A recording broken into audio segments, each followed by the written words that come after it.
بسم اللہ الرحمن الرحیم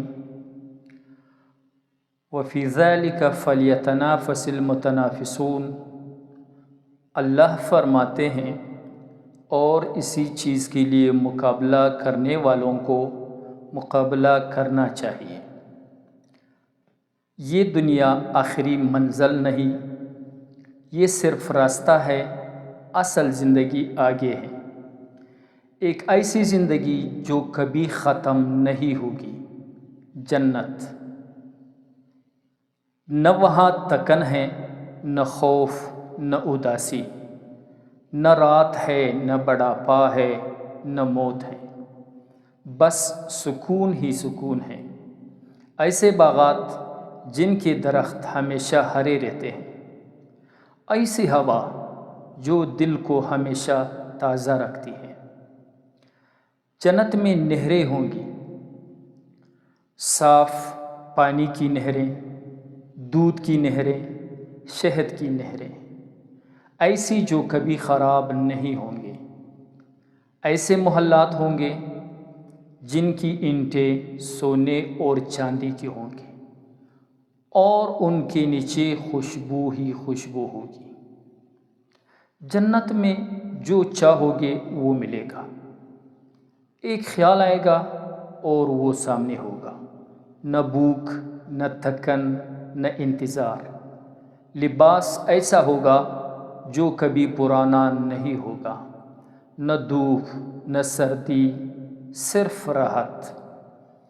لیکن جنت کی سب سے بڑی نعمت یہ سب نہیں بلکہ اللہ کا دیدار ہے۔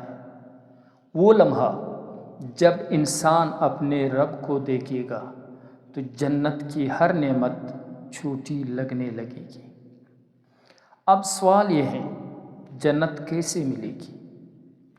راستہ دو چیزیں ہیں۔ نمبر 1، حقوق اللہ، یعنی اللہ کے حقوق۔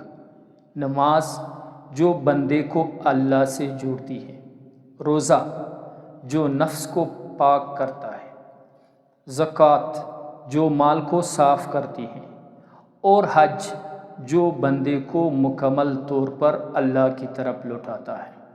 اور دوسرا راستہ لوگوں کے حقوق ہے، کسی کا دل نہ توڑنا، کسی پر ظلم نہ کرنا، کسی کا حق نہ کھانا، معاف کرنا اور معافی مانگنا۔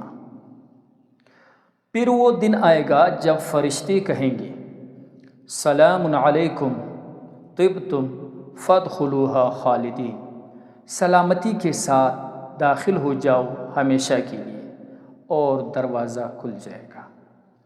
نہ ختم ہونے والی خوشیاں، نہ ختم ہونے والی زندگی، نہ آنسو، نہ غم، بس ہمیشہ کی خوشی، ہمیشہ کی مسکراہٹ۔ یہ جنت صرف خواب نہیں، یہ آپ کا اصل گھر ہے۔ اے اللہ، ہمیں جنت الفردوس عطا فرما اور اپنے دیدار سے نواز دے، آمین۔